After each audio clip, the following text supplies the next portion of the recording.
Ibsi Koongiresiin Federaalistii Oromoo baase akka akeekutti rakkoon yeroo ammaa kan Itoophiyaa keessatti mul'atu raafamni siyaasaa nageenya dhabuu fi gaaga'amni hedduun biyyattii gara hammeennaatitti oofaatiin jira jedha. Rakkoo kanneen bu'uurumarraa furuudhaaf jecha marii ilaaf ilaameedhaan ta'aniitiin furuudhaaf irra deddeebineetiin gaafii dhiyeessinullee gurra nu dhaga'uu argachuu hin dandeenye jedha ibsi Koongiresii Federaalistii Oromoo. Rakkoo fi hammeenna durrobee biyya irratti roobuuf qophaa'aatiin jiru kana waliin ofirraa qolachuudhaaf qaamoleen dhimmi ilaalu hundinuu waamicha kana fudhataniitiin marii biyyaalessaa nagaa buusuudhaa fi filannoo walaba ta'ee fi hundaayyuu hirmaachise taasisuu keessatti illee xiyyeeffatamuu qaba jedhu dura ta'an Koongiresii Federaalistii Oromoo Profeesar Mararaa Guddinaa. Akkuma biyyaatti garatti deemaa jirru kuni rakkoo qaba. Waggaa 3 otoo sanitti iyyinuu rakkoon taane keessa biyyi kun galee ammas rakkoo kana keessa akka ta'utti ba'ee gara filannaa dhugaa sabni kun mootummaa kan kooti jedhetti amanu filachuudhaaf akka ta'utti deemnu malee habalutu bu'aa, habalutu kufaa, habalutu sagalee argataa duwwaadhaan paartilee tokko ofitti qabuun paartilee tokko immoo ofirraa dhiibuun.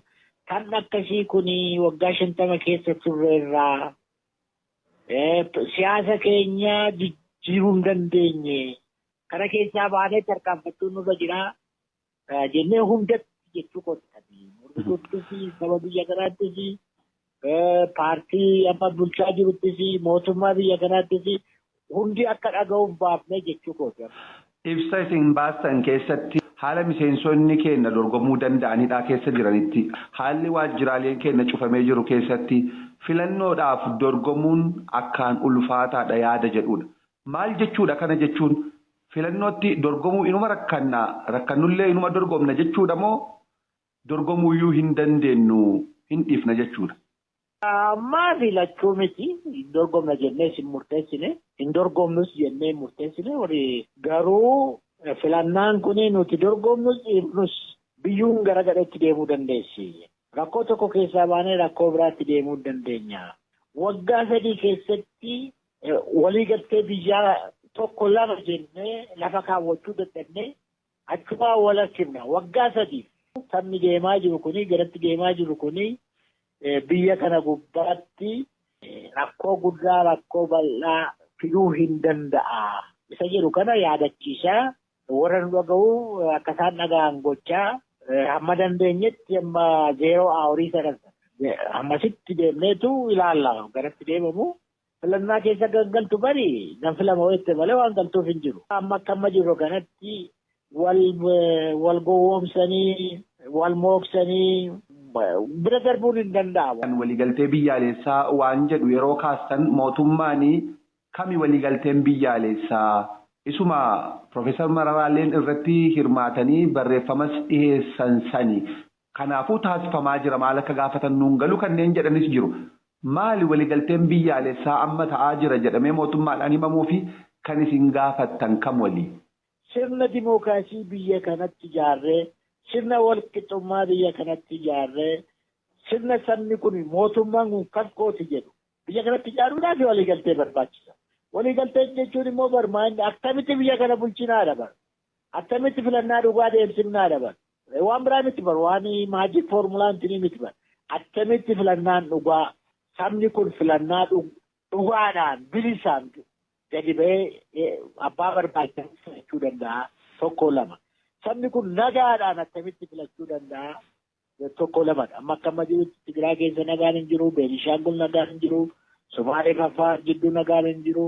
Kibbas darbee iddoo tokko Walaayitaa eessa nagaan hin jiru. Dachii guddaa sabal'aa immoo hundi keenya Oromiyaanis jeequmsa keessa jirti. Namni dhamaa jira, namni mana murtiitti deddeebi'aa jira. Isa manni murtii gadhiise poolisiin hin gadhiisu jedha. Olaantummaa seeraa jiru. Olaantummaa sana immoo hunda caala kan rakkisaa jiru mootummaa bulchuudha. Dabballee mootummaarra jirudha.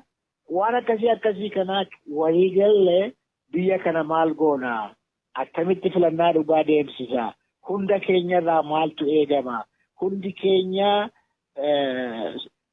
waan waliigallee sanaa akkamitti hojiirra oolla?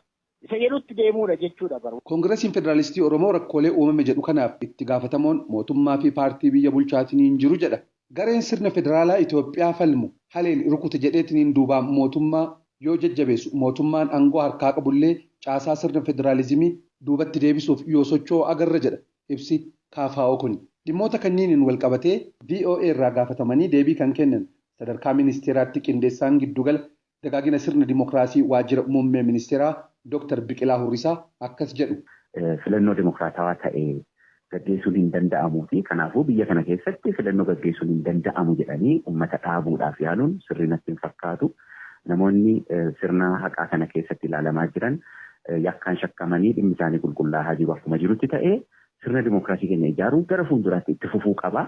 Kanammoo sirni haqaa keenya ilaalee namoota to'annoo jala jiran yoo jiraatan dafee dhimma isaanii qulqulleessee seeratti dhiyeessee kan bilisa bahu akka bilisa bahu kan itti murtaa'u immoo akka yoo jiraate akka itti murtaa'u taasisuun sirna haqaa keenya jajjabeessuun cimsuun rakkinaalee fi hanqinaalee sirna haqaa keenya keessa jiran fooyyessuun akkuma jirutti ta'e immoo filannoon bara kana yaadame gaggeeffamuu qaba jechaadha. Adeemsa kana keessatti danqaadha jedhee kan paartichi ibsu keessaa tokko namoonni numti hidhaman iyyuu gaafa mana murtiitiin walaba jedhamanii gadi lakkifaman yookaan immoo mirgi wabii eeggamuuf dhaabni biyya bulchuu fi mootummaan wal ta'aniitiin gama poolisiitiin akka murteen mana murtii hojiirra hin oolle taasisa.